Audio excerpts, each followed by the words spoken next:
bismillahi rahmaani rahim asalaamaaleykum mbokku téléspectateurs yi salaamaaleykum soppeek xarit yi salaamaaleykum fu waay mën a féete ci àdduna bi te duñu seetaan dalal ak jàmm ci sa kanam mu télévision Futurs Médias ñuy ñaan yàlla may nu kendal ak jàmm itam ñu ngi koy ñaanal sunu président directeur général ak mboolem directeur ci biir kër gi noo ngi leen di ñaanal jàmm yokku ci ñoom jàmm yokku ci kër gi yépp macha allah.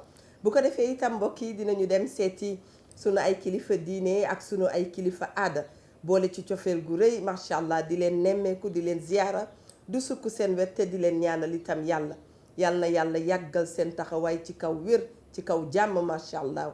ñu bàyyi xel bu baax a baax ñi nga xam ne itam wax dëgg yàlla ñoom ñooy sunu ay xalifa généraux noo ngi leen di nuyu di leen ziyaara macha allah di leen ñaanal yàlla waaye itam di sàkku ci ñoom ñaan. ndax yëg nañu sunu xol ak sunu xel nu ñu jubóog sunu borom ba lépp loo xam ne ñu ngi kaa ñaan pour réew mi rek macha allah yàllaa ngi wéy di ko def yàlla na sax te seen taxawaay itam yàgg macha allah. dinañu dem ci biir clinique yi hôpitaux yi ak dispensaires yi dem seeti képp koo xam ne rek da nga fa nekk macha allah yaram wu sutante bàyyi la fa ñu ngee ñaan yàlla ci barke Seydina Muhammad sallallahu alayhi wa sallam yàlla na nga wér te yàlla bañ a tëral kenn macha allah. xam sa jàngoro du jàngoro ñàkk xam sa jàngoro loolu mooy li nga xam ne mooy mbetteel macha allah képp daal ku tawat te tëdd moo xam yaa ngi ci hôpitaux yi moo xam yaa ngi sa kër yàlla yëkkati la nu mu gënee gaaw ba nga dem doxi sa ay activité bàyyi nañu xel képp koo xam ne itam caabi daf la féete gannaaw nu ngi lay massalu coono toogaay yooyu waaye itam di la fàttali rek donte xam nga ko di la wax ne mbir mi càngaay la du dara yàlla nam mu baaxal rek moo tax yàlla yóbbu la fa pour nga gën a xool nga gën a xalaat nga gën a méditer ndax méditation ci la ñuy jëlee yokkute ñu leen di wax bismillah Ndoye Bane maa ngi lay nuyu bu baax di kontaan lool macha allah di nuyu sunu invité waaye itam saa bu nu xëyee suba teel Ndoye Bane sunu xel dafay dem ci ñi ñu baaxoo woon di ànd ak ñoom tey ñu nekk ci njéggalu sunu borom yàlla na ko yàlla yokk yàlla na yàlla jéggal leen ubbil leen bultu aljana yaatu yooyu sunuy soppee ngi fa sunuy xarita ngi fa sunuy wasilaa ngi fa sunu ay kilifaa ngi fa macha allah sunuy wajur yal na yàlla yërëm leen tas ñu ci barke sunu maam ju baax ji maam Cheikh Tidiane Sy Al Maktoum yàlla dolli ko leer. Ndoye Bane ma lay wax nag yow itam bismillah di la wax ne wax dëgg yàlla waa Njaareem ñu ngi lay nuyu bu baax a baax a baax. waa Ndar itam nuyoo nañ dafa mel ni dëkki Faidherbe bu Ndiaye dañoo xëy ne salaamaaleykum ci biir plateau maa ngi koy waaj a dem sax jaajëf Eva nooy wax salaamaaleykum Mame Koumba Bang waaw wala salaamaaleykum Faidherbe bu Ndiaye Faidherbe bu Ndiaye jaajëf bismillah ñi ziar kilifa diine yi kilifa aada yi ci réew bi yëpp di cee jiital sunu sëriñ ba Cheikh Bassirou Abdoul Khadr di ko ñaanal mu yàgg fi lool te wér mook taalibe yëpp amiin di ziar waa Pire Sañoxoor comme ni nga ko waxee rek sunu xalifa ba sëriñ Mansour Cissé ak sëriñ Maodo Cissé ak famille Cissé gépp ñu ngi leen di ziar ak moom parent Djibi Diagne monsieur le maire Serigne Boub ak Baye Bado Dieng seen xarit bi ak ki nga xam ne moo di sëñ Moustapha Ka ak sunu imam bi ak ki nga xam ne moo di Serigne Mbaye soxnaam fii ci kër góor gi di ziar ñëpp ñi nga xam ne ñi ngi seetaan ak Pape Jean mi nga xam ni biig daam fa ma ko fekk bett ko fa mais vraiment Pape Jean xaw ma woon ni man defoon naa ni ndar léegi tey bu doon lu ma nëbb nag non da koy nëbb kay xam naa da koy nëbb parce que fañ daje moom non milieu boobu ruq boobu defoon naa ni Pape Jean xamu ko quoi vraiment mami ruq ba ma fekk Pape Jean moom garaaw ñëwoon na fi daaw nga tuumaal ko de non bii moom dañoo daje moom bii moom falaa ko fekk nag man quoi mais yaa ko fa fekk waaw loo fa wuti woon waaw non lom fa wut bokk maa ngi moom lu fi wut de man dama doon def reportage maanaam dossier yi bokkuñu daal man reportage laa doon def waaye fa ma ko fekk moom mais xam nga nag dafa am lu na ci moom liggéeyam may na ko waxtu wu ne mu dugg fu ko non loolu ni nga nekkee fa ma ko fekk du liggéeyam maître bonjour foofu loolu moom du liggéeyam xam nga Ndoye moom dafa mën sànni xeer ci la ay parce que fi ñu tase démb bu dul woon publicité ma tudd ko parce que dafa mais non man bëgg naa ko xam Planète waaw d'accord dafa Planète lan tase dafa xew mu indi njabootam man ñëpp tamit fay dem mu wutal sama njaboot ay affaire dëgg yëfi kilifa d'ailleurs jotuma ko woon sax xàmme maa ngi doon hésité après laa ko xàmme waaw mu sànni ma fa ay xeer ni man maa ngi lay xaar suba xam moom nag dafa mel ne dafa yàkkamti ma ñëw waaw parce que copain ngeen man dama fa non sama waay ñaar seen duo dafa grave non suma waay la suma waay la di kontaan si invitation jërëjëf Sey parce que jotoon naa fi ñëw moo tax bi nga ma wooyee je n'ai posé aucune difficulté décrété yow yaay avocat yu waree kooku koy ñoo ko décrété. waaw looloo tax ma kontaan si ñëw bi di nuyu ñëpp di nuyu waa Ndar yi surtout sama mbokk Ndar yi namm naa leen. waaw maa ngi leen di nuyu maam Kumba Bang aussi.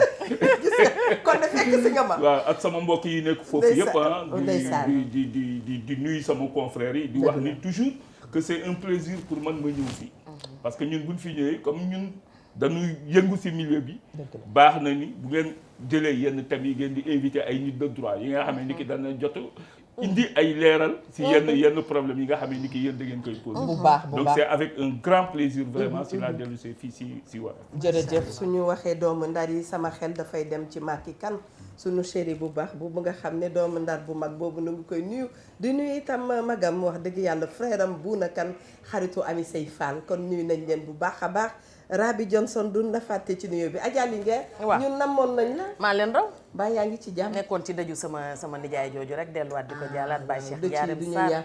wallaay ndeysaan faaw ñu ciy dem wallaay ndeysaan xam nga day am nu mu lay jegee noo xamante ne moom loo mën di def teew ca rek kay gën kon dañuy door niñ daan dooreeti rek neeti jërëjëfati Cheikhul Khadim Cheikh Ahmadou Bamba sunu yaakaar yi tey ak ëllëg sama maam yàlla na mag Nelson Mandela tëpp koy jaloore di ziar mbooleem kilifa diine kilifa aday di ñaan sunu maam Cheikh Tidiane Al Maktoum yàlla na yàlla yokku leeram taas ñu ci barkeem sëriñ Sidi Maxtaar mbokkam ma xaritam ba yàlla na yàlla yokku leeram taas ñu ci barkeem sëriñ Muntaqa moom Cheikh Mouhamadou Bassirou yàlla na yan bi woyof lool ci kawam ak mbooleem sunu xalif généraux yi ndax yéen a téye mbaar mi ba dara wàcc ci suñu kaw waaye noonu la ñuy ñaanee yaay diggéen yàlla na giseeg soppeem ba Seydina Muhammad sallallahu alayhi wa sallam di ñaanal Camara jibante booy yaaxa jaa yàgg fi loolu te wér mama Kinushka yaay na fi ak njaboot gi yëpp noonu la ñuy ziyaare suñu yaay Astu Jara suñu yaay Astu Seck mère Ndoy suñu bàjjan Awa Diop noonu la ñuy ziyaare suñu yaay Issa Diop yaaba ak suñu yaay yëpp delluwaat rek comme Eva comme ni nga ko waxee waxaat inna lillahi wa inna ilayhi rajiun waaye nag bu ñu jaale waatee suñu waajur boobu ñu demoon démb ca saraxam muy Baye Cheikh Ndiarème Sarr dañ ciy njukkal yaabalu askanu yaaba xarimaam gépp ndax seen teewaay rafet na waaye di ci delloo njukkal waa Pikine ndax am lu la tiis nga gis ña nga dëkkal wax dëgg yàlla am neex na lool te gis nañ démb ni ngeen taxawoo suñu mbokk yooyu te nit mbokkam kon kontaan nañ ci lool maître Pape Jean ñi ngi lay nuyu bu baax a baax di la wax ne kon boo delloo Ndar nga nuyul ñu rek maître Alioune Badara Cissé ak maître Aba Talib Gueye ñoom ñëpp ñu ngi leen di nuyu te leen di ziar ak Papa Golbert Diagne jërë ngeen jëf yéen ñu tokk di ñu seetaan moo xam fu ngeen mën ci yeewoo ñu ngi leen di ñaanal ngeen yeewoog jàmm am na ci bu ñu waxee loolu itam xam nga ñun soxna yi kër daf ñoo gaaw a jàpp am na ku naan Eva Tra xanaa dangaa yëg li ma yeewoo déedéet li nga yeewoo jàppal ne moom la sa morom yeewoo ànd ak lu mën ci am nañu ñaan yàlla mu dolli ñu jàmm ànd ak lu mën ci am nañu def communication bu ñu defee une bonne communication macha allah amul dara loo xam ne rek macha allah dana yàqu sunu loxo kon boog nañu tàmbaliwaat ak savon saf ànd ak savon saf bien sûr ànd ak suñu ay sponsor bu ko defee fas yéene yéen nag da ngeen di woote ci 88 628 22 22 88 628 04 05 bu ko defee seede bi ngeen indi rek ci émission bi day doon loo xam ne daf koy baaxal ma fàttali leen ñu ngi doon waxtaanee divorce du ñàkk waaye bu ñu ko rafetalee mu gën a baax bu ñu ko rafetalee macha allah njaboot gi dana gën a defaru bu ñu ko rafetalee wax dëgg yàlla nee na nu ëllëg du añ du reer kon dañ koy sedd ci ndab lu rafet macha allah te diggante xàcc ak dóor lu ne da caa xaj kuy jàpp na nga jàpp nànk boo dee bàyyi itam bàyyil nànk ndax ëllëg daal mooy ëllëg kenn yoru ko sa loxo kenn maîtriser wul dossier yi suba ndoy baan maa ngi lay wax bismillah divorce yi bare nan dinañ dem laaj maître Pape Jean Sey lan moo ko waral lu xew jaajëf merci góor beaucoup ñee jàppatulam jigéen ñee jàppatu ñoom ñaar ñëpp a yem ñoom ñaar ñëpp a yem ndoy baan waaye ñoom ñaar ñëpp a yem da ngay gis góor gu dëng gis jigéen gu dëng gis góor gu tooñ wa gis jigéen gu tooñ loolu la ma waxoon rek sama wax ja rek laay waxaat yaa ngi takk jabar waaye heure boo xëyee dina la def loo ko mën a fase waaye da ngay am barrage da ngay am lu tax doo ko def xaadim nee na la dëgg la de waaw mais dëgg la xaadim xam na mais tamit di nga am jëkkër tamit chaque jour sa jëkkër def la loo ko mën a wane ginnaaw te doo ko def ku ci nekk da ngay am barrage da nga am mbañ gàccax boo xam ne moo ne sa kanam man ne jomb na maa def lii du ma ko def damay faral di wax soo leen demee ba xuloo yéen ñaar jël leen photo ndoxaan ma ba ngeen di ndoxaanante di bëggante di photo wu ngeen jël photo yooyu teg mooy jamono bi nga xam ne boo gisee waa ji sa dënn bi danaan tëf mi ngi am ba tey bañ a am nga gis ko nga seen ko rek dënn sa biir bi mel ne ay sànq lañu ciy daw amati na waaw sa àdduna neex mel ni da nga am ay milliards wala boobu waa ji takku la ba mu la takkee réception ba photo ya moo tax photo yooyu nañ koy denc mais booy seetu itam su la muuree di la bu gaaree oto ba da ngay kontaan waaw soo leen xoolee nga génn photo yooyu teg jamono yam neexee su demee ba naqari photo yooyu mën na koo defal defe naa ni te film nii sax affaire technologie bi dox na ba gars yi dañ koy denc ci seen ordinateur yi di ko denc ci seen biir email yi soo demee ba nga xam ne mu kii rek jël photo yooyu nga teg nga fàttaliku nga réew cassette bi loolu dina tax dina changer lu bare ne tamit tas gi moom ci ñëpp la ku góor ki day tooñ ku jigéen ki day tooñ ku góor ki ku jigéen sax mën nañoo baax mais seen yaay dugg ca seen papa dugg ca njëkk ya dugg ca dëkkandoo ya dugg ca ñi seen yoon nekkul dugg ci ba tax na diggéen ba place te ñi lay tasloo seenu sëy sa sëy ñëpp ñoom ñëpp ñi ngi téye seen sëy seetul loolu ñi naan la su doon mën a tasu ñu bougé woon waaw léeg-léeg nit gunge la tribunal de waaye mujj bi moom ngay jéppi waaw c'est ça ndax bu ngeen jógee tribunal ca jamono yooyu mouvance yooyu ba mu amee ca nga koy gëj a gis nga bu noppee dootu la faale gis nga maître rek may ree émission bi bii mooy 3e semaine bi suñ ko defoon ba mu jeex te invité wuñu maître dañuy passé à côté parce que oustaz yi jaar nañ fi ñun wax nañ ci li nga xam ne moom lañ xam donc tribunal moo desoon Sénégal li ñu fi faral di gis soo mënee mën naa ni presque daal 80% sëy yi nekk Sénégal kenn amu ci certificat de mariage te waxoon naa fii ni leen ministère bi nga xam ne moo yoree wàllum këyit yooyu noonu war nañoo def campagne pour def askan wi que ni suñ la takkee bañ jox la këyitu jàkk ja pare da ngaa war a dem ca suba ga wala ca semaine ba ci topp dem tribunal def déclaration yéen ñaar ngeen dem am ay këyit ndaxte dëkk bi pays laïque la même su fekkee code de la famille boobu ñu nga xam ne moo indi woon coow man ak Pape Jean daaw ñu bari ay sëriñ ñu bari ànduñu ci mais dëkk bi dafa am ci lu mu dafa tënku ci ay këyit parce que soo demee ba accepter am carte d'identité nationale accepter casier judiciaire accepter certificat de nationalité këyit yooyu accepter dem fayeeku ci banque accepter contrat de travail bu la code de la famille ne nii lay doxalee di nga ko su la code de la famille soo ko doxalewul da nga yàq sab sëy yàq sa yëfi say ay doom parce que da war nga am certificat de mariage war am livre de famille parce que sëy bi su demee ba yànq am na nu muy demee soo leen demee juge bi yooyu loolu la lay laaj pour mën a taf sëy bi wala mu pour mu mën a defaraat sëy bi donc certificat de mariage dafa am lu am solo te da am ñoo xam ne góor ñoo xam ne duñ ko nangoo wut jigéen ñi dinañ ko bëgg a wut mais ku góor ki da lay tardeel góor gu nanguwul nag sa jabar wuti certificat de mariage ngeen wuti woo ko juboo mbaadu xol bi dafay dee on and off. du loolu dañu foogoon naa ne Bouba Ndour laa seen sax. dañ dul jub parce que tey ji soo dee liggéey ci kër gu mel ni Futurs Médias lépp ñu teg ko ci yoon. ci ay këyit. dëgg la ah donc mënoo am certificat am benn contrat de travail bu normal. te doo mën a jariñoo sa IPM. yu bari doo ko mën a jariñoo soo amul certificat de mariage. te certificat de mariage soo ko amee dina war nga am livre de famille boo xam ne fa la ñuy bind doom yi ndax àdduna dafa ci gàttal daal xamal nga ñu njëriñ li ci certificat de mariage nit ñi dañ képp kuy sëy da nga ko war a uti très bien même su fekkee tey jii da ngeen ne sëy ba tas te amuleen certificat de mariage sëy ba balaa tas da ngeen koo am tey jii mën naa ni sa soxna si may naa la sa baat mun ma d'accord jël ay bagages am dem sëy ba tasul ci ay këyit tas na nii rek sam papa xam na ni tas na yaa papa xam na ni tas na waa koñ bi xam na ni ñaar yi tas nañu maanaam këyit bi da koy dëggal ndaw si amul droit am jëkkër même su fekkee amuñu woon certificat de mariage même su fekkee amuñu woon certificat de mariage këyitu jumaa rek lañ am këyitu jumaa ja rek lañ am ndaw si amul droit am beneen jëkkër yow ko góor ki su fekkee benn jabar nga waxante woon ak moom tamit amoo droit am beneen jabar fii ak demu leen fu wuti certificat de mariage boo xam ni am na nu ñu ko yoo xam lan tardive boo xam ni déclaration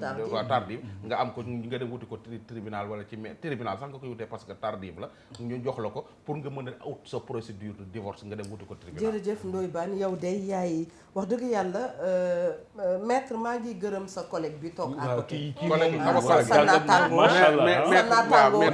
si wax moom si wax ngeen di si teg dara maître Ndoye Bane maître nag waaw mën nañ ko woowee maître Ndoye Bane waaw mën nañ ko woowee maître lépp noonu la de lépp noonu la waaw amul dara bi si maître am koy dëggalal de jàkkaarloog ñoom maître Fatima ca baro ñoo ñëpp maa leen gën a aay robe bi moo si des ak prêter serment gisoo tey ni ma ko jugale di karawaat bu weex gee très bien maître bismillah waaw maa ngi leen di nuyu di kontaan si ni mu ko waxee léegi rek xam nga dëkk moom dafa tegu ci ay charte dafa tegu ci ay charte moo tax ni charte yooyu mën na bañ ànd ak pratique gu population bi xam nga bi ma fi ñëwee daaw waxoon naa leen lépp lu jëm ci wàllu famille dafa sensible dëgg la parce que dafa am ay cosaan am ay aada yuñ fi fekk et cetera moo tax gis nga même code bi ñu koy defar il a fallu travaux yi 61 la commencé jeex 72. sore na kay. mu amoon benn comité bu ñu tuddee woon comité préparatoire des travaux du code de la famille. comité boobu ñëpp a si nekkoon sëriñ yi ils étaient représentés këru diine yëpp nag. murit yi xaadir yi ñëpp point bu nekk ñu jël ko xool est-ce que lii mën na méngoog dëkk bu doogay jël indépendance am bëgg moom boppam. problème mu ñëw indi problème mu monogamie est-ce que dañ fi indi woon na fi coow lu rëy. sëriñ yi ñoo si taxaw. bu dul woon sëriñ yi. monogamie ñëpp kenn amul droit am plus de ñaari jabar fii Sénégal. sëriñ yi ñoo ko xeex ka ay at. ñu indi une solution intermédiaire. ni ku bëgg na nga tànn benn jabar ku bëgg nga tànn ñaar ku bëgg nga tànn ñett ku bëgg nga tànn ñeent. mais jox ñii ñu option. bi ñu joxee ñii ñu option ñu la nag option bi bu fekkee benn nga tànn dootoo ko changé ba ngay dee même boo fasee kooku dootoo ko changé donc lépp pour wax la ni la rek. très bien. dafa am ay lois yi nga xamee ni ki dafa méngoowul aada cosaan aada yeeg cosaan. macha allah. te ngay gis ñu jëkk ñu seen jabar tooñ leen ñu lu ko jëlal sa bagage ñibbi sa kër. léegi boo ko defee yoon dañ la dóor yu metti parce que c'est formellement banni par le code de la famille. moom la ñu tuddee répudiation. sa fille chaque fois nga gis ñu dem sa jabar tooñ la nga woo nijaayam wala papaam ni ko xoolal man léegi sëy bi bëggatuma si dara wala nga jël ay bagage am sànni ni ko fase naa la demal sa yoon. képp ku def loolu wàcce nga ak yoon sa bu ngeen demee tribunal yoon dal sa ko. alors que nekkoon na li nga xamee ni ki dañ ko hérité woon si religion bi sa jabar tooñ la nga libéré ko wala nga mere ko wala nga def ko dara bon kooku ñoom ustaas yi jaar nañ fi je pense que expliqué nañ ko mais li nga xamee ni ki moo di innovation majeure su fekkee dañ koy wax moo di ni ko maître Ndoye Bane waxee léegi. maître Ndoye Bane. waaw di nga ni na ko. waaw maître Ndoye Bane mu ko waxee léegi. sëy moom tribunal rek ko mën a tas. ilimaan mënu ko tas. ki ka maye mënu ko tas képp ku gëm affaire boobu wala ku ñu dugal ci logique boobu ñoo ngi lay indil problème ëllëg parce que jigéen ñu bare ñoo ngi leen di tooñ dañ lay tooñ yow ni la may naa la sa baat woo sa kilifa yëpp ni la may naa la sa baat nga dem am keneen ku la bëgg nga dem sëy ak moom ni waa jële sëy ak yow kale lu muy def du wax dara bu la bëggee puni wala mu bëgg la sanctionner sa jëkkër lu muy def dafay dem régulariser seen mariage du Ndoye Bane wax léegi parce que mariage bi bu ngeen ko fasee da ngeen am délai 6 mois pour dem ci officier d'état civil maanaam ci mairie bi pour mu constater mariage bi parce que boo xoolee mariage bi dafa am forme de célébration bu la neexee ngeen dem ci mairie bi célébrer seen mariage bu la neexee ngeen célébrer ko kër ga wala jàkka ja ci biir 6 mois yi ngeen jël ay témoins dem mairie bi ni ñun kat marié sëy nañu mais amuñu woon kayit dañu bëgg nga constater mariage bi bu ko defee officier d'état civil bi dafay constater mariage bi inscrire que ci registre bi jox la livret de famille ak sa certificat de mariage bu fekkee 6 mois yi passé nag ni ko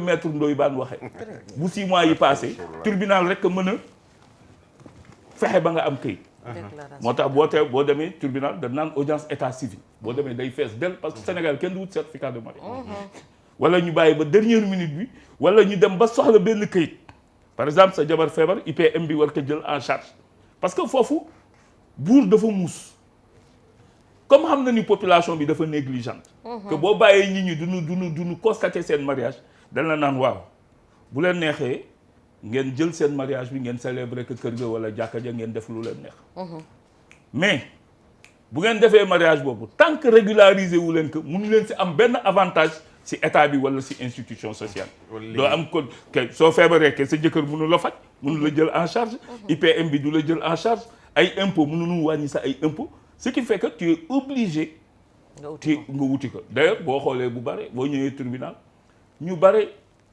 décembre la ñuy dem di régulariser seen mariage li tax non parce que dañu bëgg impôt yi day wàññi impôt parce que yow bu fekkee ni da nga am jabar li ñu lay dagg ci impôt day wàññeeku sa jabar bu feebaree IPM bi da koy jël en charge moo tax certificat de mariage bi am nekk lu am importance ni ko Ndoye Bane waxee léegi maintenant wax nga léegi benn problème lan mooy tas sëy yi je pense que kooku moom bu mun nañ fi wax fii nee na depuis 3 semaines yéen a ngi si thème bi. mun nga ko aborder sociologiquement mun nga ko aborder juridiquement. économiquement les formes. sur tous les plans mën nga ko si aborder. et sur tous les plans da ngay am ay explications. parce que bu njëkk ba Eva. mais nag am na bu ci bëri nag incompatibilité d'humeur. waaw loolu la nii rek incompatibilité d'humeur. xam nga déjà dafa am ñaari façon tas sëy. dafa am ñaari façon tas sëy tribunal. dafa am lu ñu tuddee d'abord divorce par consentement mutuel.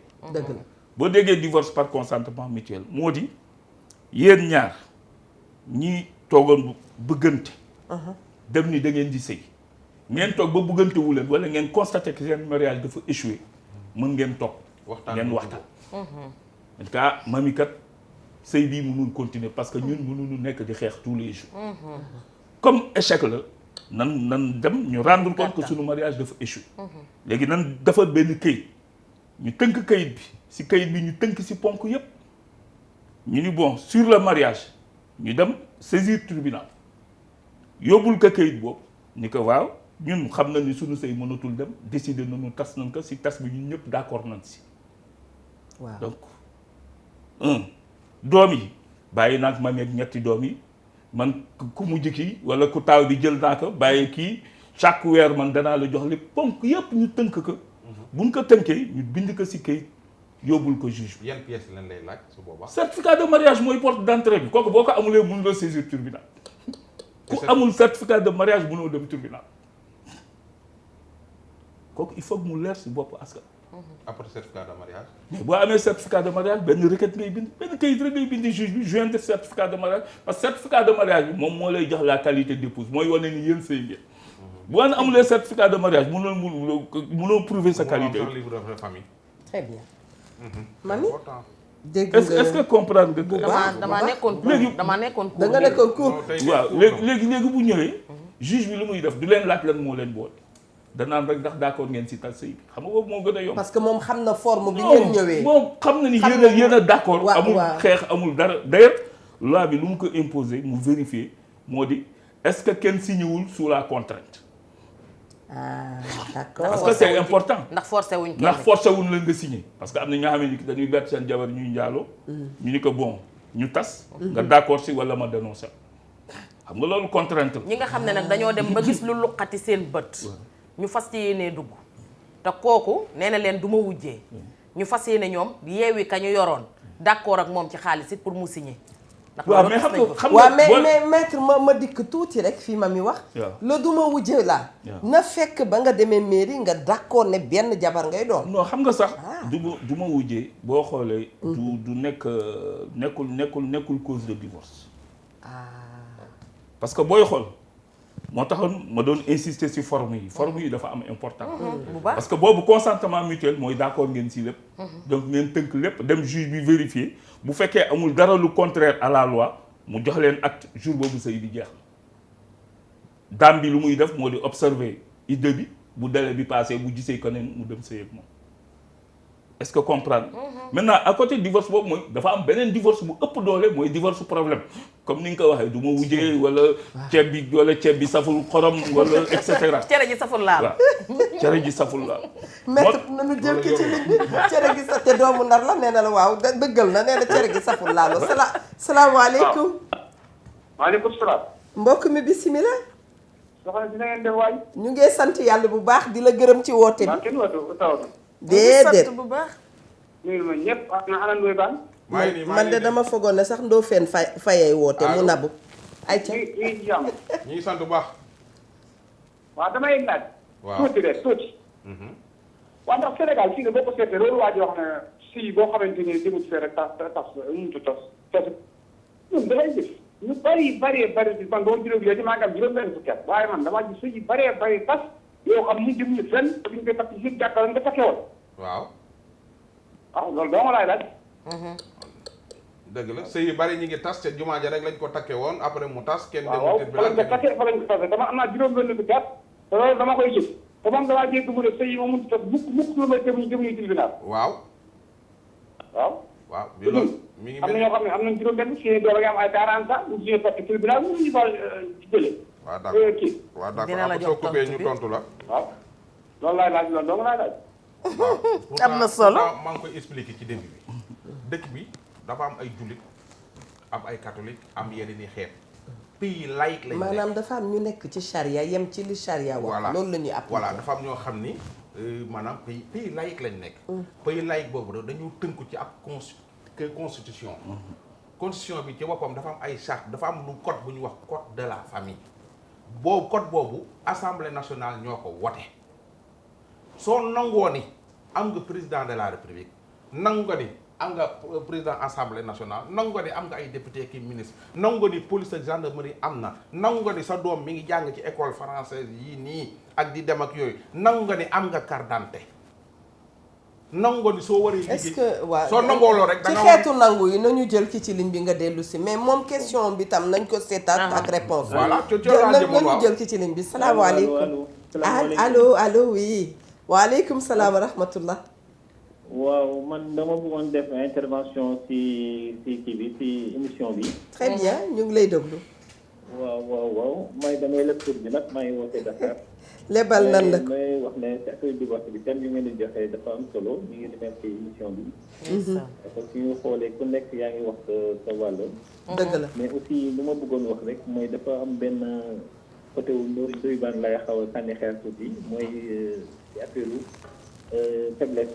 am na ñoo xam ne ñun suñu bopp mooy feebar yi nekk si biir pays yi ñoo xam ne ay góor yoo xam ne dañu am ay faiblesse sexuelle yoo xam ne ils sont carrément actuellement cause yu bëri actuellement si divorce am na si solo parce que duñ ci bëgg wax parce que c'est des sujets tabous c'est vrai moo tax duñ ci bëgg wax kersa moo tax problème bi mooy y a beaucoup de femmes yoo xam ne actuellement dañuy am des difficultés ak seen jëkkër mais rus nañ ko siiwal dañuy bëgg seen bopp rek xëy na bëgg nëppal dëgg la te am na loo xam ne il faut que nit ñi seen bopp wax ci pour di dem faju pour mën a carrément que sëy yi mën a am jàmm quoi vraiment côté boobu laa bëggoon waxee te ñoom seen bopp aussi sëy yi ñuy waxante dëgg ñoo xam ne sëy yi affaire yàlla la yàlla aussi ci boppam moo koy fay loolu laa bëggoon wax rek maa leen di gërëm di leen sant. am na solo merci. waaw wax xam na nga lu moom am li mu solo posé ndeysaan. li moo tax li mu doy wax dëgg li mu doy wax léegi am solo. jërëjëf jërëjëf. parce que moom cas bi mu posé code de la famille prévoir na ko. voilà c'est ça ah waaw code de la famille prévoir na ni cause de divorce la. impuissant motif valable. non parce que boo xoolee. bu ma koy tënk fukki cause la. limal fukk. uyu ko moom bëgg non naa danaa la ko limal fukk. damay enchaîner si lu mu wax li waaw parce que sonal dafa nañu am bëree benn bëri cause bu tudd maladie grave et incurable de l'un des conjoints découverte pendant le mariage. waaw maladie grave et incurable maanaam benn feebar bi nga xamee ni ki en l'état de la science kenn mënu ko faj. tegal loxo ci pour ñëw si maladie lu grave oui am maladie nañu grave benn question am nañu benn question bu jiitu mooy kii ne am na 60 ans waaw kooku danaa dina ci dellu si ñëw danaa dellu si léegi si nañu question. dalal kii tam bu ko defee ñu boole leen salaamaaleykum waaleykum salaam tata Eva di la ne. maa ngi fii kookan la maa ngi si jàmm man la Awa sa turandoo. waa turandoo na nga def maa ngi fi sa tàmma mi nëmm naa la. est-ce que rawuma la ah seen émission bi ngeen def macha allah am na solo trop. jërëjëf Awa man nag maa ngi woote Tiwaawan. naka waa Tiwaawan wax dëgg fa yàlla am na solo sa tàmma mi su ma sañoon sa numéro dama koy am de si suuf. waaw oui ma loo toog añ tey non tey suppu kañ laa toog añ. maa ngi nii di tegu ci yoon bi ah maa ngi lay xaar yow tata Eva yaay sa tàmma mi neex ngeen ma Ndoye Bane. waaw sa mi ngi ne la de. jaajëf ñu ngi lay ziar bu baax jërëjëf waay émission bi wax dëgg da nga am yàlla question neex na pour lool. pour thème bi waaw dañuy waxtaanee divorce waaw te divorce bi wax dëgg fa yàlla am na solo la man moom marié gu ma waaye ni may gisee nit ñi di gisee parce que metti na lool. dëgg la ak sa góor ñi moom danoo war a yërëm jigéen ñi parce que daal jigéen su matoon du dem di génn te bàyyi des. comme nee na Tiwaawan nuyul ñu Nday Jaw bu jour allo gay allo allo Dafa mel ni salaamaaleykum dem na. ma dalal keneen salaamaaleykum allo salaamaaleykum. waaleykum salaam wa rahmatulah maaleykum salaam wa rahmatulah. ñu ngi lay dégg maa ngi leen di ziar ñu ngi lay delloo ziyaara bu baax di nuyu ñi ci plateau bi ñëpp. jërëjëf fay nañ la. mais particulièrement maître Patience bi. très bien. donc maa ngi tudd Insa Lo. Insa. Lo. Insa Lo. D'accord. donc ma bëggoon participer ci 2 points. bismillah. dans un premier temps dama ne divorce yi li koy waral moom mooy jigéen ñi dañoo nangootul.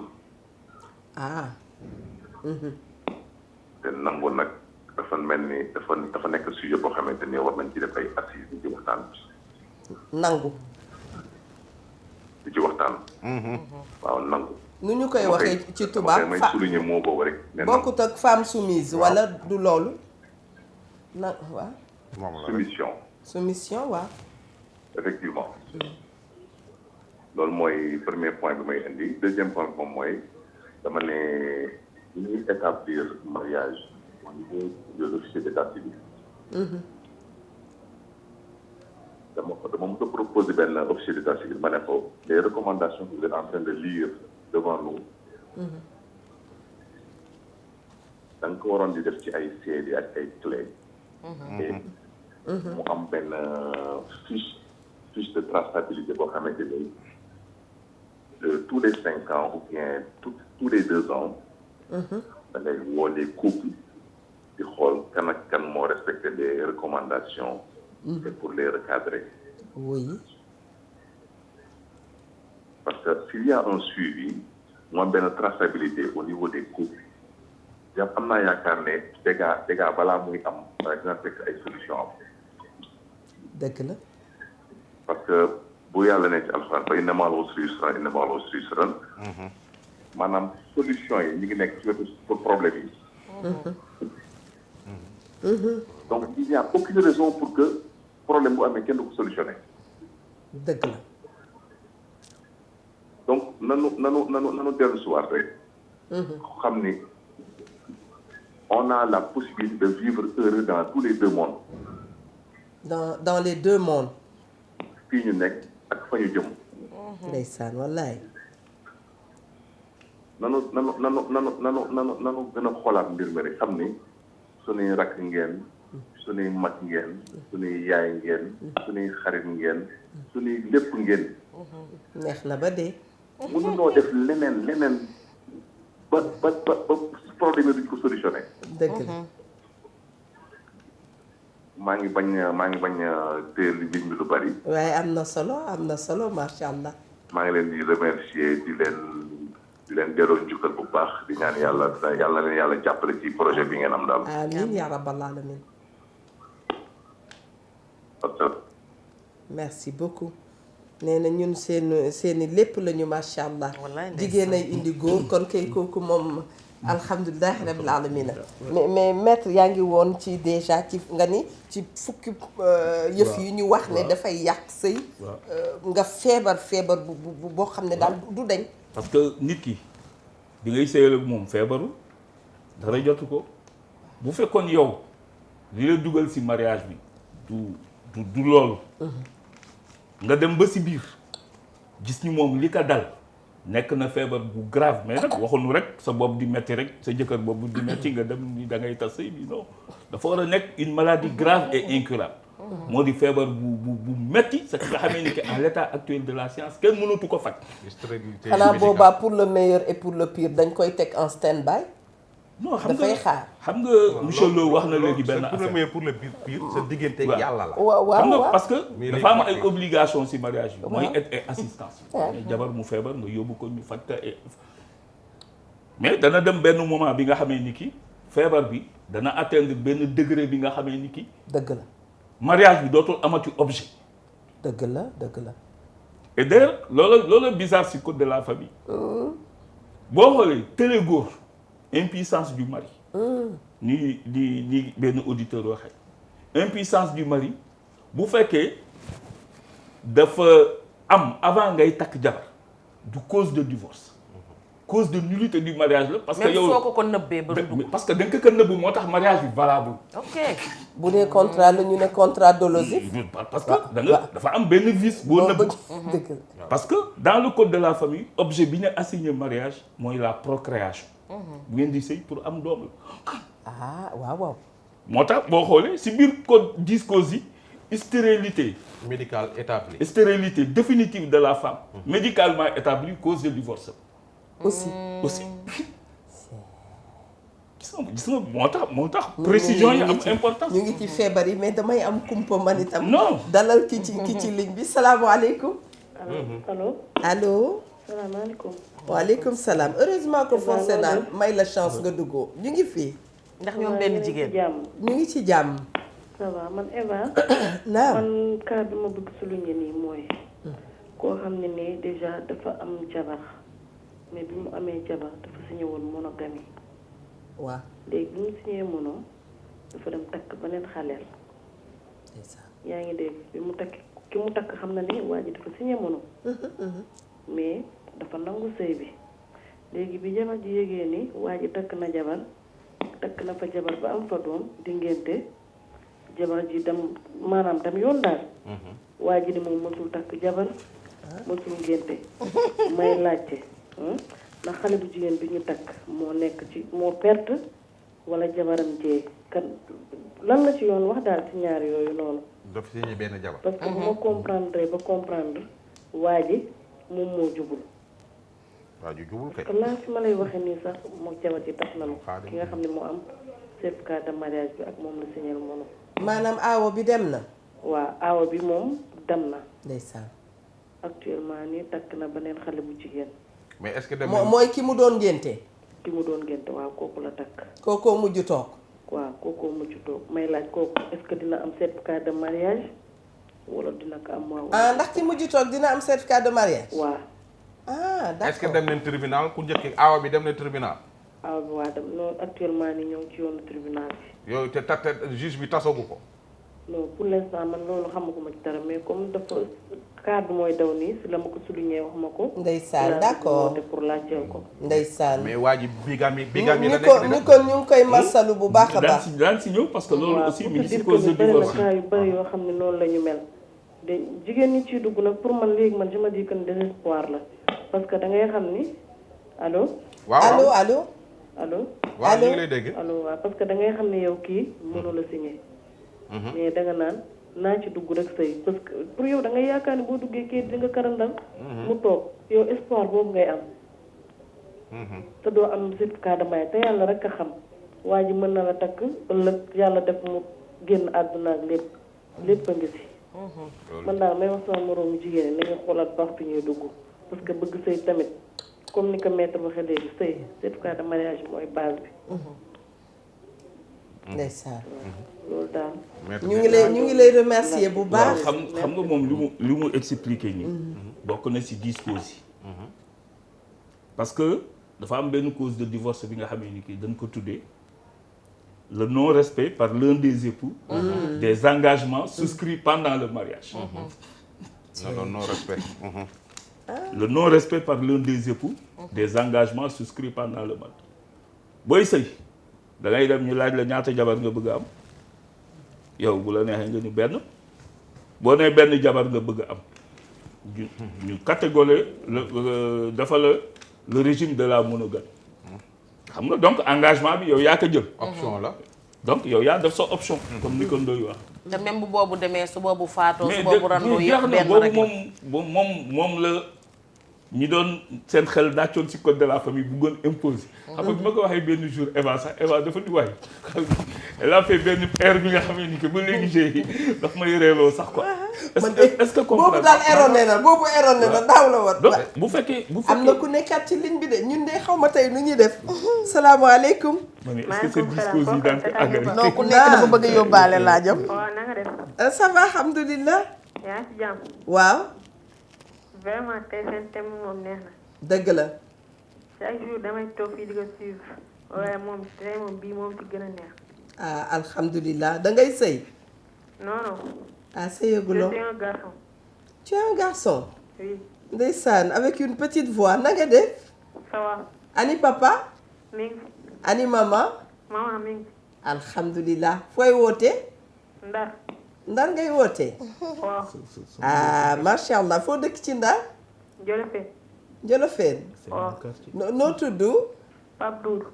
xanaa papa Doudou moom sunu doom la xam na tonton papa Jean. xam nga ka. tonton kan.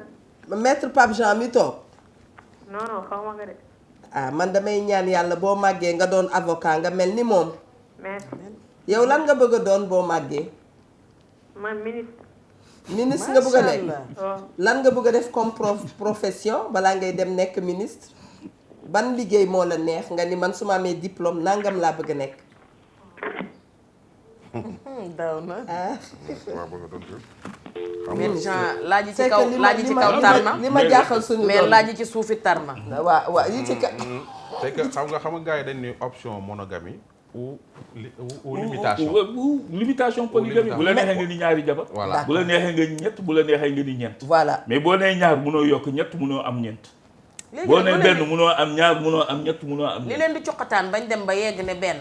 waaw bees bi la wala. te yow waaw wóor na ne yow après yaa ngi tëggaat problème. moo munoo seeg nit naan que dama lay wutal wujj y a des gens sans froideur dañuy taxaw ni carrément nous serons des polygames 4 épouses.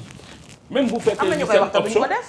seen option monogamie la comme genre Ndoye Bane. comme man rek man moom. dañ koy wax mais duñ ko def. mais nañ ko wax rek moo gën a wóor ndax àdduna dafa gudd tànk. mais exactement léegi bu fekkee engagement boobu da nga ko jël. jarul xeex pendant le mariage.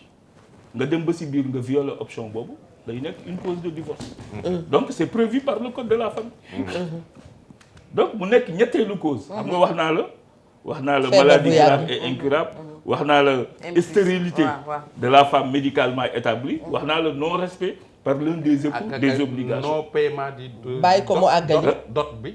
na àggali boo xoolee même non paiement dot bi. dañ koy dugal si non respect des engagements conclus pendant le mariage. parce que dañuy laaj allo am na ku ne allo voilà dañuy laaj ñaata ngeen. allo allo warugar bi ñaata la. xaar leen allo. allo waaw allo oui. salaamaaleykum. waaleykum salaam. mbokk mi bisimilah. waaw dañu bëggoon dugg ci waxtaan bi. allo yow rek yéen rek lu ñuy déglu. waaleykum salaam. bisimilah wàññil télé bi wàññi ko. waaw maa ngi koy wàññi. aywa bisimilah ñu ngi leen di déglu. waaw man dama leen di sant di leen gërëm tey ñuy ñi toog ñëpp ci plateau bi. jërëjëf alhamdulilah. waaw doon nuyu maître Sey boobu toog ñu koy wax maître Pape Jean Sey. c'est vrai. waaw tey man daan naa seetaan émission bi lu bëri mais tey ma gën a kontaan ci toogaay bi ci toog ak li mu fi faram-fàccee. macha allah. tax na ñun góor ñi sax ñun ñu gën a suñu xel gën a dal. te bu ñuy takk ci jabar ñu xam fu ñuy teg suñu tànk bañ ko ñu jiital naan ñu benn. waaw. ndax li mu doon débuté di wax ci benn bi léegi ñu coupé ko moom laa doon ñaan pour ngeen bàyyi ko mu continuer ci benn boobu. ndax ñu leer suñu bopp ñu góor ñi ak sama moroomu góor ñi. muy benn ban xam li ñuy def. ban étape la dem signé ne benn rek ngay am. signé benn mooy léegi signature monogamie bi mu doon wax léegi. d'accord. benn takk benn jabar bi. waaw takk benn jabar bi waaw am na lu mu ci doon wax far nga coupé ko. d'accord. waaw moom laa doon ñaan pour ñu bàyyi mu continuer ko. man nag dëkkandoom laa bu dëkk Ndar. dëgg la. waaw nekk rek ko Assane Soumaré di rakk ko Iboulaye Touré ami d'enfance am la moom. mais Ndar dañ doon yaakaar ni bu paree ci ñun lay ñëw mu dimbale ñu Ndar mais waa Dakar dañ ko nangu suñu loxo. xam nga Ndar ak Ndakaaru dañoo def fusion léegi. waaw mais moom dañ ko nangu suñu loxo léegi ñun. ndeysaan. waaw man rakkam laa suñu grand bu baax la nag. waaw macha allah. waaw dafa baax macha allah. li mu ci li mu nekk yàlla na ko yàlla dimbale. amiin may ko ci ndam. amiin ba ñu def ko ministre de la justice. amiin ya rabbi amiin. man yàlla loolu mën na neex la man rakkam laa presque mën nañu wax. dëgg la rakkam laa. ndeysaan. waaw je me nomme Iboulaye Touré. macha allah ñu ngi lay nuyu bu baax waaye. ñoo ngi leen di ziar yéen it bu baax a baax te di ko ziar di ko jox wàccuwaayam moom moomu toog foofu di ñu leeralal lii. ci côté jigéen ak góor pour ku nekk xam waree xam ci sëy. waay. yàlla na ko yàlla fay. amiin ya rabbal alamin. waaw man nag ponk boobu rek laa amoon lu may wax pour monogamie boobu ñu doon wax ñu bàyyi ko pour mu continuer ko ñu xam. mu leeralal ñu ko ñu xam ko incha allah. di leen gërëm nag ak di leen sant seen toogaay foofu ak invité bi ngeen ko invité. jërëjëf merci merci. jërëjëf. bàyyi nañ la kàddu gi nga mën a. waaw bon si li mu wax nii moom laa doon expliquer kenn forcé wul kenn yow boo demee ku jigéen ki kenn du ko laaj avis ku jigéen ki kenn du ko laaj avis. même boo ko nee polygamie laay signé bu d'accord lay day bañ mariage bi day refuser joxe son consentement bu fekkee ànd nga ak benn waay ngeen d'accord si monogamie dem ba tribunal wala ba si officier d'état civil bi mu changer lu ngeen waxoon boo refuser joxe sa consentement kenn du consent kenn du célébrer mariage bi parce que consentement moom mooy base du mariage. mais bu fekkee kenn yow kenn saxalu la suukar yow yaa ni man benn jabar laay am. il faut que mu leer si bopp góor yi que benn jabar boobu nga engagé wu da nga koy respecté ba ngay faatu. sa giiru dund. même boo fasee ki ngay sëyal. benn amootoo droit takkaat yeneen jabar. benn rek si benn bi rek ngay yem munoo am plus d'une femme. maanaam boo fasee ki ngay sëyal. nga jël beneen jabar. beneen jabar benn moom tam benn régime boobu lay toogee. régime boobu da lay topp abadan daay.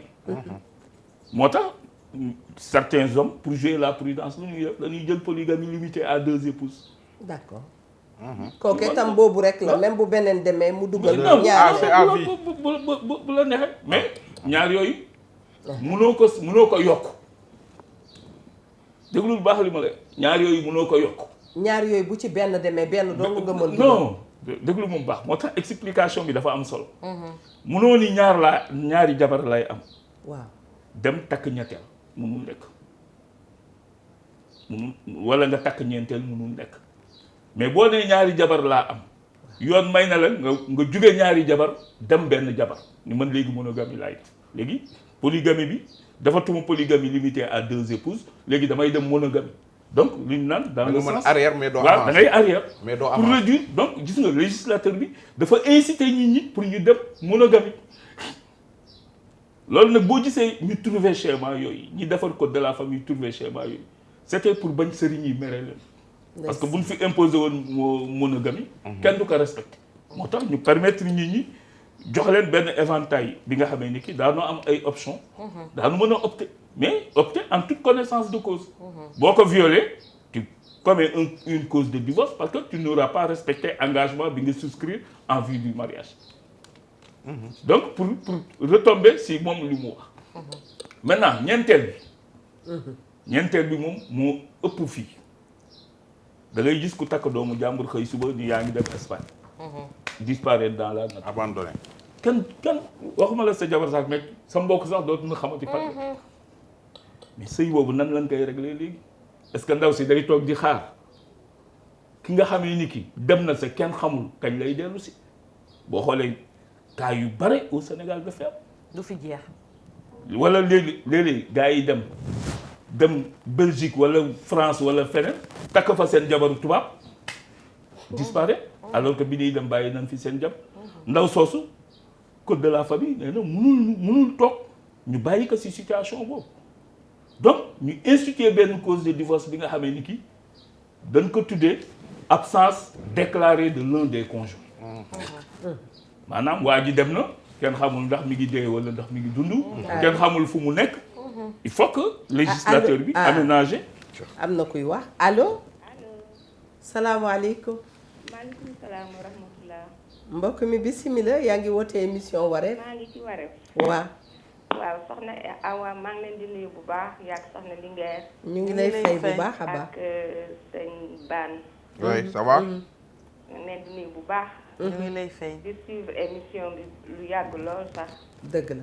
di benn maman boo xam ni mami laa sax ndax am naa ay sët. macha allah alhamdulilah. alhamdulilah. mais li ngeen di wax dama ci gis sama bopp.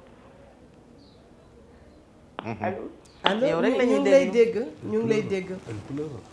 bul jooy waxtaan tey dama signé polygamie à 4 épouses. waaw. ma nangu ko parce que man maa bëggoon. dëgg la. di sëy ak koo xam ne maa ko bëggoon. ndeysaan. di liggéey ma nangu nekk 2e épouse. avec ses hauts et ses bas. mais comme ñun dañu bokk ci askan woo xam ni boo sëyee moom yaa décidé. amul fay amul dara. su metti da ngay muñ dem bi benn yoon lay doon nga dee wala nga tas. est-ce que. ci doo ko bëgg. dem naa ba nga xam ni def nañ près de 30 ans de mariage. macha allah. su góor takk beneen jabar ñaari yoon si kaw nga muñ. yaa dëkkal sa bopp ñu fay njaboot. mu xëy abandonné la pendant 7 ans. soo ko dee bàyyi ma mun na xanaa boo deewee. doo ko gis. doo gis daraam nga uuf sa njaboot malgré tout. macha allah nag sant naa parce que am na ñu màgg. de am na sax ñu leen daan woo ku leen mësa woo du Paris. parce que da daan suivre seen thème yi des fois mu gis ci boppam. ndeysaan booba sax Eva Tra la jot. di leen nuyu yéen ñëpp au passage. dëgg la man ko nag dinaa fexe un jour ma dugg tey nag la ko yàlla dogal maa ngi woote ci Dakar ci côté yow soriwuma ko. macha allah. may laaj. tey biñ naan le meilleur est pour le pire nu ko nasaraan bi waxee. olof ni ay yaxam lañ la laaj. est-ce que dëggantaan loolu sincérité am na dëgg la ñu ngi koy appliquer wala déet. parce que nekk nit musoo njaboot ngeen am njaboot nga xëy am fitu bàyyi ko faale toog ko ca dafa la waxu la may laajte où est la question. cause de divorce. ba bëgg d'accord jigéen dina xoolaat boppam mais góor tamit dina xoolaat boppam. affaire bu doy waar. doy waar. ñun jigéen lu ñu jot xëppuñu ñu nangu.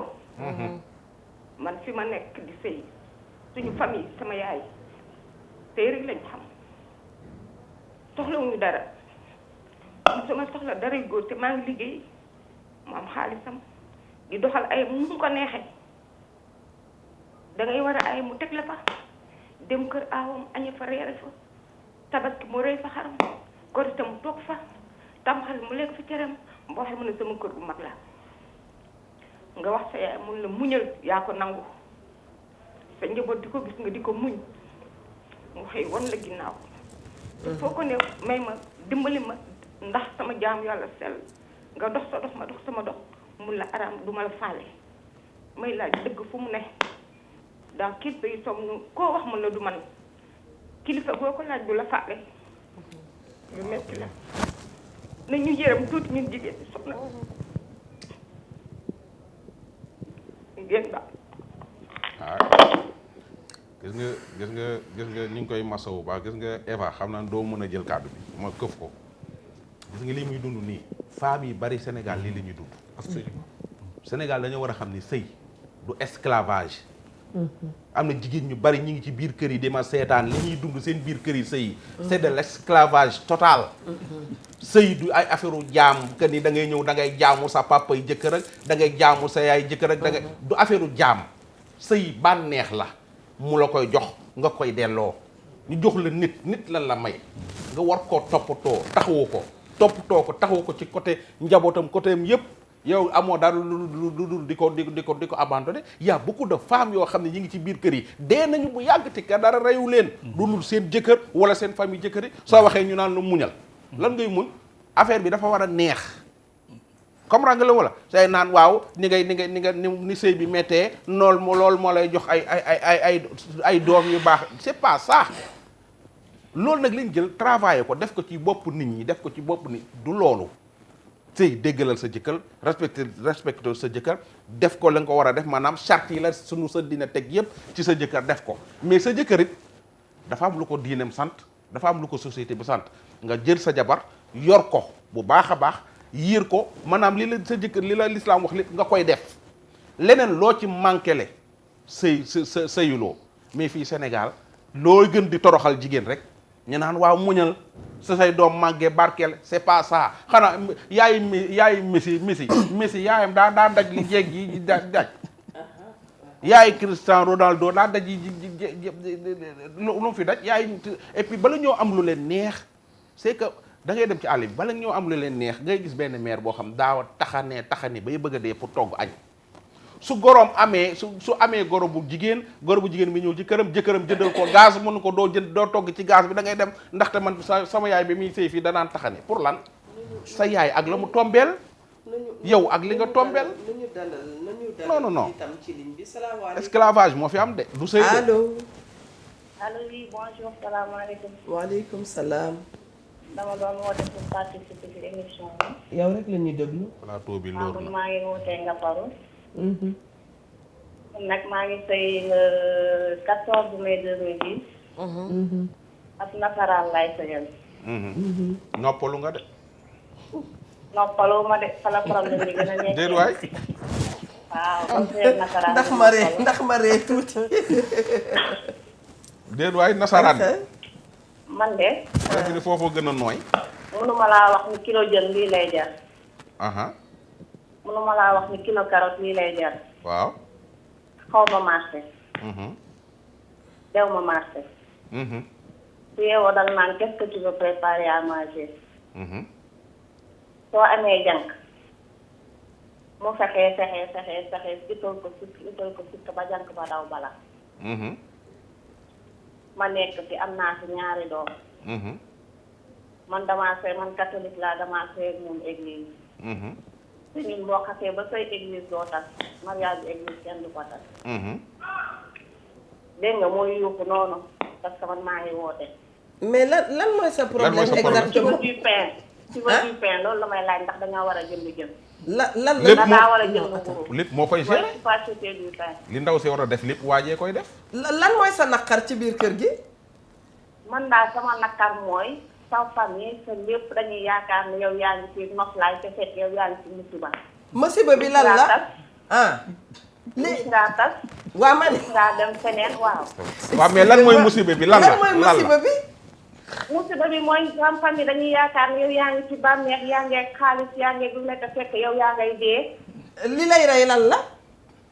li lay rey mooy dañ lay laaj à chaque fois ku la woo ne la doo ma yónnee 100 doo ma yónnee bii ma. mais loolu du sa jëkkër madame loolu du sa jëkkër kat sa famille la. xam nga il faut que ñun tam ñu mun départager yëf yi yow sa problème mu àdduna góor gi nga xam ne day xëy toggal la defe naa loolu la wax su ma juumulee. waaw xam nga jigéen boo yeewoo même maçon bay liggéey sax di am 2500 par fin du mois bu yeewoo dana jox jabar ja dépense. da ko dul jox dépense mooy nduggi tubaab bay nduggi jëndali ko mburu jëli ko lépp indi ko ci biir kër gi. tubaab boobu daa yeewu soog a ñëw ci réew mi. tubaab bi daa yàgg Sénégal xanaa. dafay yàgg. yàggul Sénégal. waaw yàggul Sénégal. na mu doon doxale France la bëgg di doxale fii. voilà xam nga esclavagiste boobu ñuy wax am na ci nit ku ñuul am na ci tubaab waaye man loolu laay dund sama biir kër rus naa tas xaw ma nu may def. léegi moom day dem duggi marché ñëw jox la nga togg. day dem duggi mburu la may laaj léegi maa ngi toog di woote téléphone bu may laaj mburu ndax war naa mën a jënd mburu. léegi moom mooy dem jëndi mburu mi. mooy def lépp mburu bi moom lay jënd ji ni dem jëli samay doom école man maa ngi ci biir kër gi toog. waaye léegi yow lan mooy sa njariñ ci kër gi. su ma jàppale ba ma tas parce que fii xam nga problème mu divorce boo demee ca tribunal ba moom am na xaalis man aw ma xaalis daf fay yow nga nekk falaa. non c'est que loolu. yow yaa def loolu sa xel rek. mais man comprendre ma de. c'est parce que. moom amul njariñ ci kër gi lu dul tey jii. am na dafa bëgg a yëg ne man ma nekk jëkkëram non yow da nga war a xam ni góor dafa am fu mu yem. incompatibilité d'humeur. maître xanaa dañ koy dugal comme ni ko ci incompatibilité d'humeur. tey jii nee na waajaa nga yuuxu nekkoon naka mburu. waaw xam nga ki nga nopp sax bu la nee ani mburu bi. mu te gis nga kër yi tam xumb nañ. que léegi ma jooyloo kii itam moom bu ma doon juge dinaa ko de convaincre gu ma de. non wax na dëgg de. c'est-à-dire nu muy tegee problème am la xamul. voilà mais li mu la wax mooy que. waaw jeeg buy sëy bu nekk bëgg nga sentir que ne jeeg nga. retrouver wul ki muy sëy ni xale yi naan filul ok. bu doon buubandu da naan filul ok. soo xëyee suba sa jëkkër ni la am dépense baa ngi nii. d'accord nga jël mooy dund bu normal bi mais moom su xëyee day fekk waa ji dem marché nduggi indi. boo amee jànq mu dàq ko pour. su amee jàngat mu dàq ko pour ndaw si mën di nekk ci biir kër gi di liggéeyu kër gi. waaw mburu bu ñu añee wala bu ñu ndekkee sax waa ji moo koy jëndi du ko jox xaalis ni ko demal jëndi ko. ndeysaan loolu lay dund dafa fekk bosom di tubaab rek. ñaar lay dund suñu yaay yi dund nañ xeet googu. déedéet ñaar lay dund ci biir kër gi. waaw liggéeyu kër gi. benn mooy jànku kër gi. d'accord mooy jabaru kër gi. maanaam lal ba lay consommé ak liggéeyu kër gi. jeex na waa day metti mais jeex dafay soxla sa jëkkër nga yeew sa jëkkër jox la dépense. waaw nga dem nduggi. ndeysaan toggal sa bopp. dëgg la comprendre nga. dëgg la yooyu maanaam rôle jeeg la amul. léegi ce nag waa ji mooy jëkkër mooy dit jeeg aussi en filigrane waaw, si je mooy comprends jëkkër mooy bien jeeg. mooy jëkkër ji dafa nay. daan nay la waaw dafa nay. Elle ne le dit pas parce que léegi sa mbokk yi. ma laajte apparemment son mari ne semble pas lui donner de l'argent de poche ou et cetera. parce que jëkkër ju léegi nay sa moom mbokk nekkul mais cause say maître. léegi li tax nga bëgg léegi mami jëkkër du nay moom su dee sawara la jëm. may ma sa tekki de laa bëgg a reeree léegi nii. yow li tax man li ma bëgg laaj nga jël ko déedéet maanaam wàllum nay damaa sonal de man góor gu abaar daf may dawlu daf may rey. góor gu nay ku mel ni xaar. moo tax bu ma déggee maître ñu naan yàlla na ma Xaadim yàlla may nayul de. jëkkër ju bare koppar ma ne que na bare koppar te yéene la ko waaw yéene la ko bu bare am na koppar te waaw, yéenew la waaw, ko waaw, amee ça, mu ñaan ça, mais xam nga jéeg bi gën a dee ci jéeg gi mooy ki nga xamante ne jëkkëram mooy dagg buumi gàcce yi ci mbedd mi waaye moom buumi gàccaa ko tënk ci biir kër gi ndax amul lal bu baax bu ca toogee yaram beeg dénki lal bay màttante buy génn amul yëre bu mu sol la ni lal ah mooy bant bi ca bant bi ci lal bi tagar bi li mag ñi naan tagar Waaw. ak yaram bi ñooy màttante bu te guddi mu doon jotee def trait yi nii waaw bu guddi jotee ñooy màttante est-ce que loolu tamit du cause du divorce jëkkër ji yor lu ne gaañ ko nag bu la defal gis nga bu c'est fekkee dommage maître parewul di si buñ ko jàllale woon dama waaw ko moo tax xam moi je pense que pour man pour man le maître débat day noté après mu jox ñu ko ci il faut ñu jàllale la ko mais fukk yooyu passé que wax non maa ngi si juróom waaw maa ngi si juróom xam nga benn maire woote na léegi ki def 30 ans de mariage ni jëkkëram du ko du kër jabar ji lay aaye tous les jours et cetera et que mooy ki la doon jooyloo léegi et je savais pas que vous étiez aussi émotif ah je savais pas que yéen nit ñi dañu jàpp ne amuñu xol nit ñi dañu jàpp ne mais xam amuñu xol nga ndax dégg nañ xam nga loolu yëpp ñàkk xam yoon la parce que dëkk bi am na ñi nga xamee ni kii dañuy vivre ay situations yi nga xamee ni kii yoon daf ko régler mais ñoom ñoo xamul yoon bi ñuy jàpp si cause de divorce yi dafa am benn cause de divorce bu tudd abandon de famille et de domicile conjugal comme li ndaw si explique am jabar doo ko jox mu lekk doo ko jox mu naan mais kooku du cause de divorce rek c'est même un délit c'est même un délit qui est pénalement réprimé par le code pénal excusez-moi de la répétition parce que une famille da nga war a boo xoolee si code de la famille charge du ménage pèse à titre principal sur le mari c'est vrai que yéen ñaar ñëpp a war a góorgóorlu pour que kër gi mën a am benn naataange mais naataange boobu yoon si kaw jëkkër ji la ko teg à titre principal est-ce que comprendre de telle sorte que obligation yi boo ko remplirulee ndaw si am na ñaari option première option mooy mu porter la plainte ci procureur mais Sénégal lañ nekk maître. non xam nga li mu wax léegi c'est dangereux boo ay tribunal fay man gisaguma tribunal bu ñuy dem di fay pour jënd procès waaw man d'accord mu si li mu wax léegi c'est extrêmement grave mais saisiral yoon man day am ay cas yu may am ndaw si su ñëwee expliquer ma mais je saisis le délégué du procureur délégué du procureur lu muy def day def soit transmis jox ko police bi fi mu dëkk wax leen que na dundal njabootam na fay pension bi su ko defulee daal 15 jours ngeen defeereel ma ko indil ma ko. c'est parce que femme yi fii xamuñu femme yi dañu xamul yoon. yoon wi lañ xamul. xamuñu yoon c'est que ñoom dañoo c'est que Sénégal. commissaire bi da lay woo ni le procureur nee na doo dundal sa njaboot. ñu ci bari nag dañoo def ci seen bopp que ni suñu demee yoon waa ji da leen di jaay doole gi parce que par exemple takk signé benn jabar ba pare. gars yi bari dañoo signé. abandon de famille mais abandon de famille c'est une cause de divorce. effectivement ak bari. te maître gis nga gars yi bari dañoo takk benn jabar. signé ko ba pare. dem di takk yeneen jabar ñu may maître mu pare yi tax nit war a mën a tas. voilà donc maa ngi si juróom-benn. juróom-benn beneen bi mooy incompatibilité d'humeur boobu moom Eva moom cause boobu xam naa ni moom boobu la këru moom. dama xam ne loolu incompatibilité d'humeur boo ko déggee dañu ni genre répudiation judiciaire comme des fois. couple bi am ay problèmes yi nga xamee ni que mënoo ko tënk si benn cause comme ndaw si say tubaab bi léegi xam nga sama jëkkër mooy jënd lépp loolu vraiment mooy dem marché mënoo ni manquement à une quelconque obligation la parce que amul dara si code de la famille bi bu wax ni ko jigéen ki moo war a dem marché moo war a et cetera et cetera au contraire tubaab bi sax boo xoolee ñoom seen culture loolu la xam naa le problème c'est que moom elle ne se retrouve pas dans son mariage c'est benn cause de divorce prévoirul situation bu ko neexee mu dem demander le divorce pour incompatibilité d'humeur xam nga incompatibilité d'humeur avantage bi leen la. lan la. moo di doo ni lii la ma def wala lii la ma def da nga naan bëggatuma sëy bi point. d'accord. bokku ñuy jikko rek.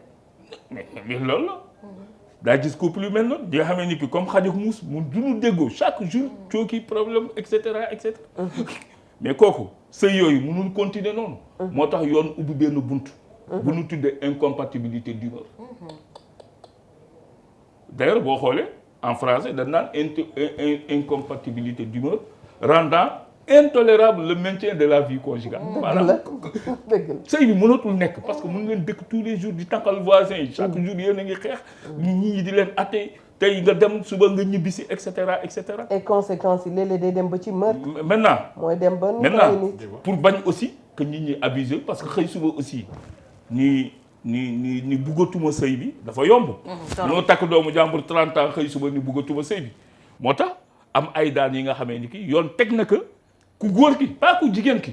d'ailleurs boo xoolee code bi sax day protéger jigéen ñi parce que bu fekkee ni sa jëkkër dafa xëy suba invoquer incompatibilité d'humeur ni man sëy bi buggatuma si dara fase naa la demal sa yoon. bu boobaa loi bi si boppam dafa ni juge bi da ngay prononcer le divorce au tort exclusif du mari. Deuxièmement da ngay fay da koy wax moom jëkkër ji mu fay à la femme une pension alimentaire sur 1 an xam naa pour permettre que su génnee kër gi mu am lu mu mën a téye pour mën jógaat sans compter nag dommages intérêts yi nga xamee ni ki loi bi bàyyi na ko yow juge bi nga apprécier pour évaluer préjudice bi nga xamee ni ki dame bi subir na ko du fait de la rupture du lien matrimonial. Est-ce que comprendre xam nga kooku mooy góor yi bu leen wax incompatibilité d'humeur mu leen xëy suba rek ni bëggatuma sëy parce que daan yooyu yëpp yoon da koy teg sa kaw malheureusement des fois nga gis ñuy ñëw tribunal ni incompatibilité d'humeur sans pour xam conséquences yi bu leen juge bi tegee conséquences yëpp ñu ni way jabar ji dafa fay xaalis mbokk bi dafa xam juge bi et cetera alors que ñoom ñoo xamul conséquences juridiques attachées à ce motif à cette cause de divorce. Ok. Très bien. Est-ce que comprendre nga voilà moi je pense que léegi def nañu mais pareego sax maître dafa fekk waxtu bi dab ñu mais suba kay daa waroon a ñëwaat waaw suba la mercredi suba la jeudi mais je pense suba j'ai des engagements quand même waaw mais li ma waxoon Taïb Socé kon Taïb Socé day ñëw mais dinaa la dab parce que thème bi bëgg naa ko tëjee weer bi pour une première fois ndax dañ daan def chaque 2 semaines mais bii dañu koy continuer kon semaine prochaine dinañ la dalalaat incha allah dinañ la dalalaat parce que yëpp téléphone bi non mais xam nga lu tax émission bi mën a captiver ñi parce que en fait en 1h30 on ne peut pas parler de tous ces problèmes c'est la vérité parce que le problème ça c'est sous l'angle juridique mais angle sociologique man j'ai fait sama mémoire de maîtrise sur les causes de divorce au Sénégal qu'est-ce qui fait échouer les ménages au Sénégal sama mémoire de maîtrise et sociologiquement laa ko adapté boo xoolee en fait problème bi mooy y a une crise du mariage sëy si boppam moo nekk en crise très bien d'accord mais yow Eva bu njëkk ba waaw bu da benn waaye daan ñëw moi je me rappelle suma maam ku ñëw di seet si benn xaleel si kër gi lu mu lay jëkk laaj foo jugee kuy sa papa kuy sa c'était une affaire de famille de moralité bi dëgg la c'est pas n'importe qui mooy dugg sa kër dëgg la c'est pas n'importe qui mooy dugg sa kër parents yi ci boppam ñoo yàgg di débarrasser wu ci seen doom yi sëy bi c'est d'abord une affaire de famille parce que c'est quelque chose qui était réglementé par la famille mais dañ dem ba nga xamee ni ki institution bi dafa nekk en crise parce que de plus en plus la famille dañ ko écarter si sëy xale bi mooy dem gis tubaabam wala mu gis benn xaritam xamoo jàddama yàlla baal dëmm la wala moo for exactement bon nga ñëw sa papa wax nga ni ko kii rek laa nopp waaye kii rek laa nopp mu bañ nga jël sa bagage dem topp maître ak respect biñ la jox yëpp ñu ngi ñaan yàlla daal ñu ngi lay sant di la gërëm di ñaan yàlla dalal la altine xamuñu ndax da ngay am dama lay topp ba ñu paree ñu wax loolu macha allah mu mun a dikk fii altine soo ñu ñëwalul altine nga ñëwal ñu mardi di nga xool ñu ngi lay remercier bu baax li duuf ci nag li nuñ ko wax xajul ci cin bi waaw mais nag Eva Ndoye daf ma surprendre parce que li tax Ndoye surprendre ma Ndoye dafa dem documenté wu waaw gis naa li ma wax kenn du si teggi dara c'est parce que non c'est dañoo yàgg li naan dañoo yàgg ci thème yu mel ku yàgg ci njaw dañ ko yàgg thème ni te suñ koy def souvent duñu wax suñu waxi bopp dañuy dem document voilà moo tax mu war a ñëw lundi waaw parce que on a beaucoup de points yoo xam il nous dira parce inchallah que man góor goo xamante ne nii lépp lu mu la wax lu ne ay nara nga ca ginnaaw cause divorce boobu maa la ko dégg boo ñëwaatee Ndoye Bane yow itam jërëjëf waaw merci beaucoup Pape Jean ñu ngi koy féliciter bu baax a baax préparé wul samedi lundi dinañ la laaj ci article bu soobee yàlla danaa ko confirmer article 333 li mu wax ci bigami. très bien ci bigami waaw très parce bien. que gars yi bigami bi mi ngi toj dëkk bi. d'accord Linguère. wallaay xanaa delluwaat di kontaan ci maître Jean rek parce que tey déggati nañ duggati nañ école wax fa dëgg yàlla am xam naa ne yëngalati nga témoignage yi ci suuf moom dañ koy denc kon ba lundi rek incha allah delluwaat di santaat ñëpp di gërëmaan ñëpp di wax ne Abim Ndiaye jaar fii mi ngi ci 77 merci 151 27 56 woo leen ko mu defal leen ci yu baax yi kon jërë ngeen jëf ba suba ak jàmm. jërëjëf Mami Linguère jërëjëf mbokki téléspectateur yi toog di ñu seetaan waaye tey bu dee scoop la ki ñuy jàpp mooy ki nga xam ne mi ngi ñu woowee côté Yoff ñun ñëpp d'accord nañu ñu ngi koy massalu coono ci yi ko dal yi mu mën a wax ak yi mu mënal wax waaye tam sañ a woow itam ndax wareef defar rek ka tax a jóg te sañ a woow itam suñu ay mbokki jigéen yenn yi sax jigéen seetaan ko ñu teg ko mbokki jigéenam dafa jaaduwul foofu la ñuy tënk waxtaan bi est-ce que bu nu la ko defoon dina la neex foofu am na problème nañu gën a yaatal yëf yi ñu mën a ànd wax dëgg yàlla yenn yi nit a nga koy gis teg ci bët xam ne na nga moytu bu ëllëgee daal mën na laa dal na nga def nànk bu baax a baax a baax liñ naan naka lañ koy waxatee góoru tey yi ku ñu dogal tubéy ngemb laa ngi lay xaar noonu gën a góorgóorlu maître Pape Jean mi ngi reetaan dañuy dee gis nit ne am na wujju kii dañ ko takk suuf nga fexe poñe waaju ba du mën a dem bàyyi ko mu dem ndax yow ba nga demee ba xam ne wujju mi ngi fi rek soo ko bàyyee mu dem di nga noppal sa bopp yow ci sa bopp waaj itam na jubal parce que kër boo bëggee mu jub faw yow mi nga xam ne yaa ko jiite da ngay jubal li ma ci bëggoon wax yépp sax bu altine incha allah dinaa ci rebondir bu baax a baax a baax xajal leen ñeneen ñi bu dee ne xam ngeen ne yàllaa leen boole ku mënuta nag wujje vraiment nga ut solution xool comment tu vas faire mais daal téye nit ki mu bañ a dem ci ay doomam téye nit ki mu wàcc ay soxna demul jaaduwul du dëgg du yoon kon bokk bal leen nu àq bu dee ne waxtaan wi am na ku ci gis boppam ñu ngi leen di jox rendez-vous incha allah altine ànd toujours ak équipe Wareef jërë ngeen jëf maa ngi remercier bu baax ki nga xam ne mooy My Boutique mi ngi nekk ci 77 547 24 26 Ngone Sall Fall jërëjëf à toi jërëjëf aux téléspectateurs merci.